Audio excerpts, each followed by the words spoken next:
안녕하세요. 저는 40대 초반 여자입니다. 저는 올해가 되면서 제 인생에서 제가 절대 하지 못할 것이라고 생각했던 일을 한 가지 실행했습니다.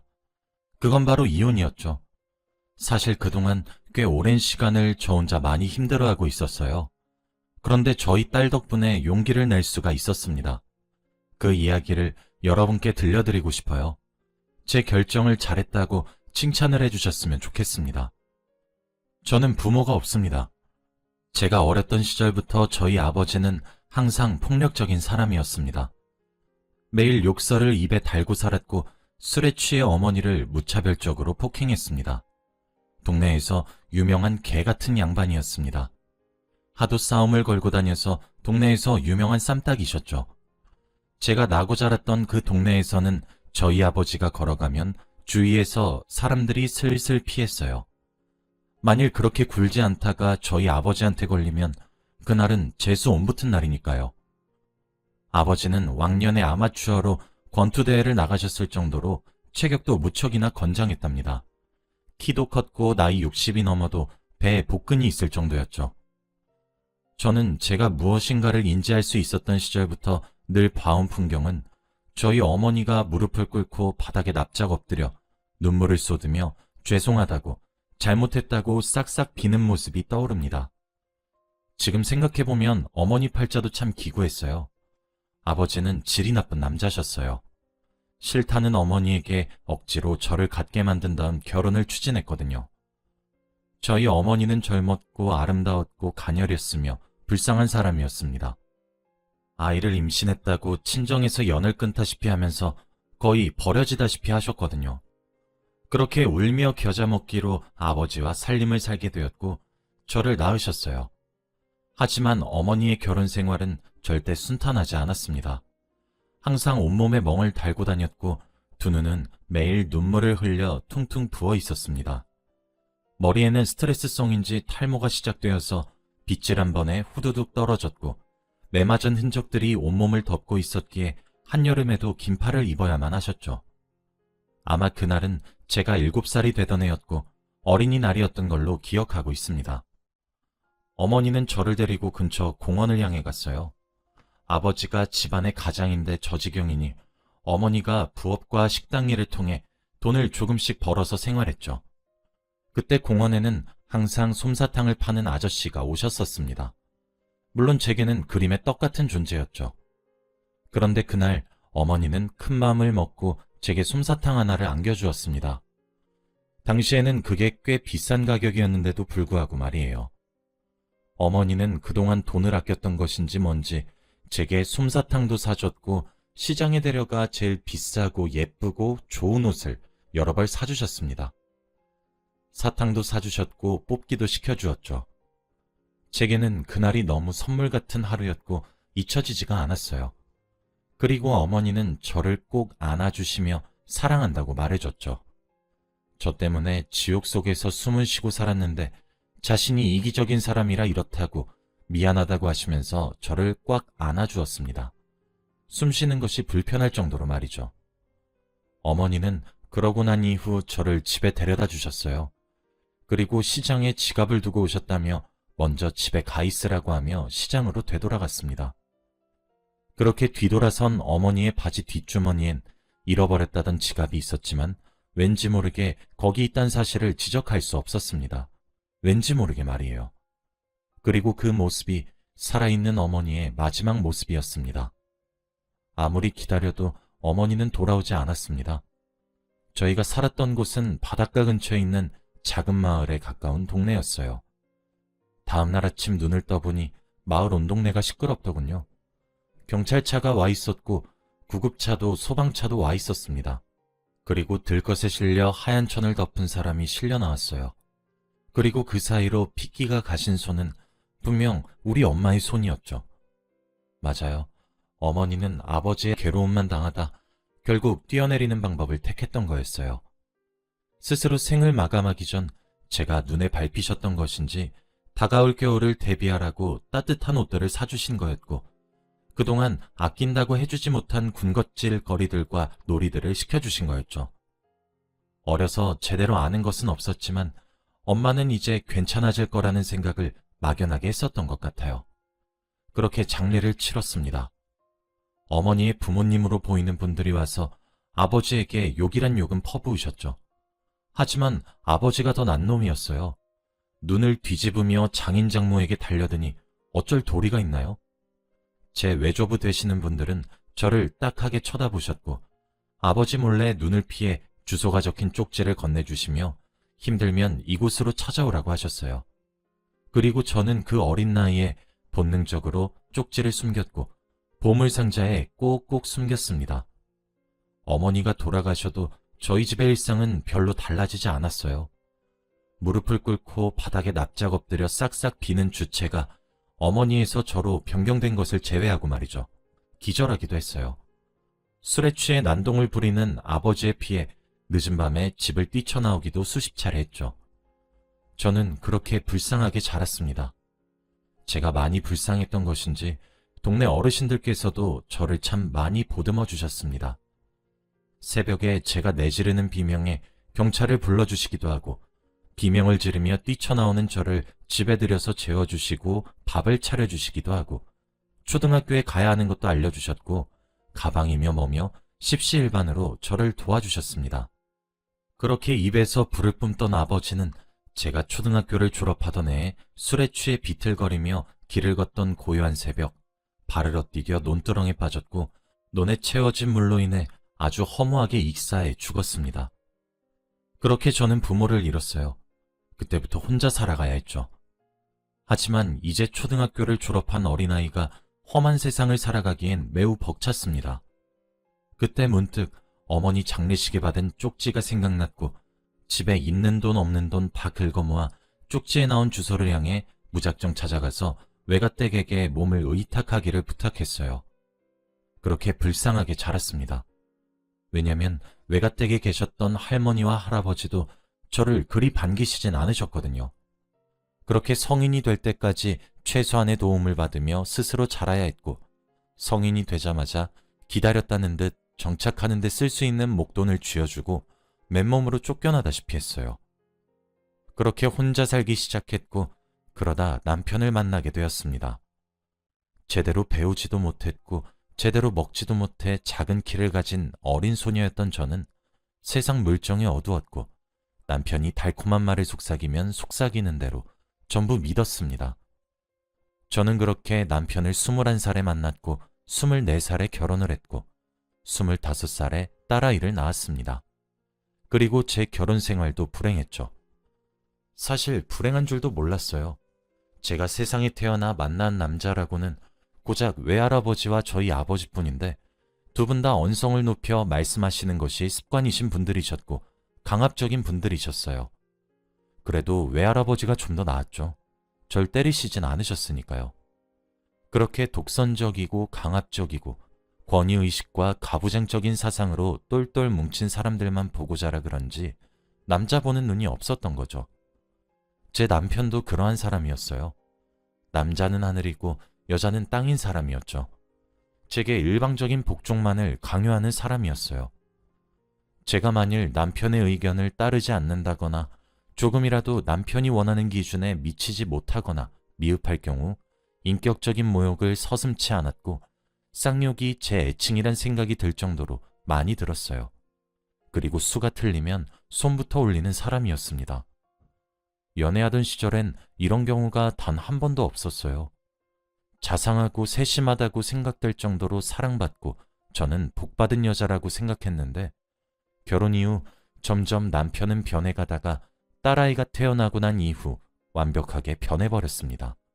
저를 죽일 듯이 팬 날이면 시어머니가 절 찾아와서 미안하다고 절 위로해 주셨고 남편도 미안하다며 꽃다발을 사오거나 작은 선물을 사왔습니다. 그게 화해의 방식이었어요. 그깟 정이 대체 뭐라고 정에 굶주렸던 저는 절 안아주는 시어머니의 손길과 꽃다발을 내미는 남편의 애정마저 놓칠세라 황급히 잡아챘습니다. 그런 날도 있었던 것 같아요. 퇴근 후 돌아온 남편이 꽃다발을 제게 내밀며 사과를 건넸었죠. 그리고 그날 저녁을 먹은 이후 국그릇과 밥그릇의 위치를 반대로 놓아두었던 이유로 복날에 개패듯 했습니다. 25에 태어난 아이가 지금 곧 성인이 됩니다. 저는 18년간 그렇게 남편의 폭행 속에 삶을 살아왔어요. 그런데 어느 날 딸아이가 제게 이혼을 권유하더군요. 딸아이가 이혼을 하라고 얘기를 하기 전까지 저는 이혼이란 선택지 자체를 떠올리지 못했습니다. 도망치고 싶은 마음이 굴뚝 같았고 그만하고 싶은 마음이 차올랐지만 잠든 딸아이의 얼굴을 보면서 마음을 다스렸고 다잡았어요. 그 옛날 저희 어머니가 했던 선택을 되풀이해서 상처를 주고 싶지 않았거든요. 그래서 저는 적어도 제 딸아이는 노출되지 않게 방어하며 키웠습니다. 딸아이는 고등학생인 아직 어린아이였는데 이혼에 대해 요모조모 조사를 해왔더군요. 무료 법률 상담센터 같은 곳이 있었나 봐요. 그곳에 직접 찾아가 이것저것 물었다 하더군요. 그러면서 딸아이가 제게 알려주었습니다. 엄마, 아빠는 의처증이야. 내가 인터넷에서 공부도 했고 직접 물어도 봤어. 엄마, 이혼하면 안 돼? 난 엄마랑 둘이서만 살고 싶어. 라고요. 그때 딸아이는 눈물을 머금어서 촉촉해진 눈으로 제게 호소하는데 정신이 번쩍 들더군요. 딸아이에게는 어물쩍 대답을 넘겼지만 저는 이혼을 하기 위한 준비를 하기 시작했습니다. 남편은 딸아이의 말대로 의처증이었어요. 인터넷에 나와 있는 몇 가지의 자가진단 질문만으로도 알 수 있겠더군요. 남편은 제가 바로 앞 마트를 다녀와도 확인을 했어요. 남자를 만났다고 몰아세우면서 제게 폭력을 행사했죠. 누구와 어디를 다녀왔는지 보고를 하게 했고 외출도 허락 없이 나가지 못했습니다. 제가 외출하는 것을 병적으로 싫어하더군요. 대중교통을 이용해서 조금이라도 정해진 시간보다 늦게 들어오면 어떤 놈이랑 있다가 왔냐고 소리를 버럭 질렀습니다. 제 휴대폰에 위치 추적 어플을 설치하기도 했고 집에 CCTV를 설치하기도 했죠. 제가 남편의 입안에 혀처럼 굴지 않는 날은 제 입에서 비명소리가 반드시 나왔으니까요. 그렇게 인터넷으로 검색을 하는데 하나의 글귀가 눈에 들어오더라고요. 맞고 사는 엄마를 보고 자란 딸은 때리는 남편을 만나는 팔자를 살게 된다 라는 말이었어요. 그때 뭔가 머리를 댕 하고 치는 듯 했어요. 실제로 맞고 살았던 엄마를 보고 자란 제가 맞고 살았으니까요. 그래도 저는 딸아이만큼은 노출되지 않게 발악하듯 애썼습니다. 그중 하나가 딸아이를 밖에서 계속 학원에서 학원으로 돌리는 거였습니다. 집에서 잠만 잘 수 있게 말이에요. 그 외 시간에 집에 있으면 좋지 못한 꼴을 보게 될 테니까요. 그래서 저는 딸아이의 학원 스케줄만큼은 고집을 부렸습니다. 남편도 이 부분만큼은 제게 져줬어요. 그리고 남편도 딸아이가 집에 있으면 제게 손을 올리지 않았죠. 저 그렇게 불쌍하게 살았어요. 그렇게 꽤 며칠간의 인터넷 검색을 통해 여러 자료를 모았고 저는 이혼을 결심했습니다. 딸아이가 제일 마음에 걸렸어요. 딸아이에겐 손찌검을 하지 않았지만 저희 아버지처럼 아내의 부재에 의한 화가 딸아이에게로 화살을 돌릴까 염려되어 딸아이 학교에 전화를 해서 다급히 조퇴를 시켰습니다. 그리고 집에 있는 비상금 통장을 들고 은행에 가서 안에 있던 500만 원을 전액 현금으로 찾았습니다. 딸아이에게 휴대폰에 깔려진 위치 추적 어플을 삭제하는 것을 부탁했고 제가 사용한 인터넷 기록도 삭제하라고 시켰습니다. 그리고 딸아이와 저는 간단히 짐을 꾸리기 시작했습니다. 딸아이는 기다렸다는 듯 착착 짐을 챙겼어요. 그렇게 나이 40을 넘어 저는 처음으로 일탈을 했죠. 처음으로 자유를 맛보았죠. 우린 아주 멀리 떨어진 곳에 있는 여관을 향했고 장기 투숙을 시작했습니다. 딸아이의 학교의 사정을 말했고 아이를 당분간 학교에 보내지 못하겠다 했어요. 집안 사정으로 말이에요. 그렇게 딸아이만 여관에 두고 저는 변호사 사무실을 찾아갔습니다. 계속 참을 버릇만 했고 참아야만 해서 묻어내진 줄 알았는데 제 이야기를 들으며 그동안 고생이 많으셨겠다고 따뜻한 위로의 말을 건네는 변호사님의 한마디에 18년간 참아온 서름이 봇물 터지듯 터지더라고요. 따로 증거를 모을 필요가 없었습니다. 그뿐 아니라 경찰 신고 횟수에 누적된 기록과 제 병원 치료의 진단서 등등 굳이 자료를 모으지 않았음에도 불구하고 증거가 차고 넘치더군요. 변호사님은 CCTV와 위치 추적 어플 이야기를 듣고 이 부분에 대해 증거에 대해 고민했지만 그 부분은 저희 딸아이가 준비했더군요.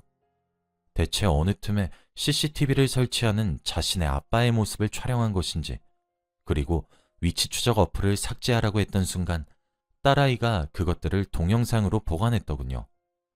그렇게 이혼 소송은 급하게 진행이 되었습니다.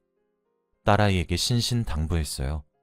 친구들에게도 우리가 지내는 주소를 절대 말하면 안 된다고. 그럼 우린 끝이라고 말이에요. 그리고 법정에서 남편을 만나게 되었습니다. 법은 제 편을 들어주었습니다. 20여 년간 가까이 매일 외출을 자제시키는 등 상식적으로 이해할 수 없는 선에서의 이상한 집착적인 행동들에 의해 더 이상 혼인 유지가 어렵다고 판결을 했고 제가 이혼 소송에 승소할 수 있었습니다. 남편은 항소를 했지만 끝내 패했어요. 남편은 재산 분할뿐만 아니라 제게 상당한 정신적 위자료를 지불해야 했고 딸아이의 정신보호를 위해 주 양육자가 저로 선택이 되었기에 제게 매달 양육비까지 줘야 하는 입장이 되었습니다. 남편은 법정에서도 제게 2년 전연하며 화를 냈고 욕설을 뱉었고 달려들려고 했어요. 자동으로 몸을 움츠리는 저를 보시더니 변호사님은 안심하라는 듯 웃어주시며 접근금지 처분까지 함께 받아내 주셨습니다. 법원에서 근무하는 보디 같은 사람들에 의해 제압되는 남편을 보니 문득 내가 얼마나 이렇게 무서워했던 것인지 지난 세월이 억울했어요. 재산분할과 위자료의 액수가 제가 생각했던 것보다 꽤나 큰 금액이 들어왔고 저는 그 돈으로 저와 딸아이가 둘이서 살기 딱 좋은 빌라를 하나 구매했어요. 저희가 살던 지역이 아닌 다른 지역에 말이죠.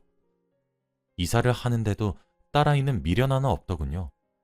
아마 제 학창시절처럼 딸아이도 이런저런 소문에 휩싸여 마음고생이 심했겠거니 짐작만 할 뿐이에요. 저희 모녀는 새로 이사온 동네에서 지금 반년째 아주 적응을 잘하고 있습니다. 어차피 연고도 없었던 저였기에 쓰던 휴대폰은 버렸고 새로운 번호로 바꿨어요. 딸 아이도 새로 전학 온 학교에서 잘 적응하고 있는 것 같습니다. 그리고 저는 일도 시작했어요. 비록 식당에서 설거지라는 알바긴 하지만 그래도 목돈으로 받은 위자료와 재산분할금은 웬만하면 손대지 않으려고 하거든요. 저희 딸아이 대학 등록금도 필요하고 결혼자금도 필요하니까요. 저는 자식을 구해주는 사람이 부모라고 생각했는데 부모를 구해주는 것도 자식이 해준다는 생각이 요즘 종종 들고 있습니다. 18년 만에 처음으로 불안에 떨지 않고 푹 자봤고 욱신거리는 고통 없이 침대에서 일어났어요. 이렇게 소소한 일상을 되찾아준 제 딸이 얼마나 고마운지 모릅니다. 이제 저는 남자라면 신물이 납니다. 앞으로 오랜 시간을 딸 옆에서 살아가겠지만 남자를 만나 재혼할 생각은 아예 없네요. 여기까지가 제 이야기였어요. 제 이야기를 들으신 여러분들은 어떠셨나요? 제 결정이 옳았다고 여러분들이 응원을 해주셨으면 좋겠어요. 잘했다고, 조금 늦었지만 애썼다고 말이에요. 요즘처럼 마음이 편안한 시기가 없어요. 너무 행복해서 오히려 불안할 정도죠. 딸아이의 권유로 저희 모녀는 심리치료도 함께하고 있습니다. 딸아이는 아직 제 눈에 어린아이처럼 보이는데 이런 걸 어떻게 알아오나 싶어요. 빨리 철들게 만든 것 같아 무척이나 미안하네요. 저희 모녀는 앞으로도 씩씩하게 잘 살아가도록 할게요. 제 이야기를 끝까지 들어주셔서 고맙습니다. 이렇게 속을 터놓고 나니 속이 시원해져서 기분이 좋아지네요. 여러분들도 오늘 하루 기분 좋은 마무리 하시고 좋은 꿈 꾸세요. 감사합니다.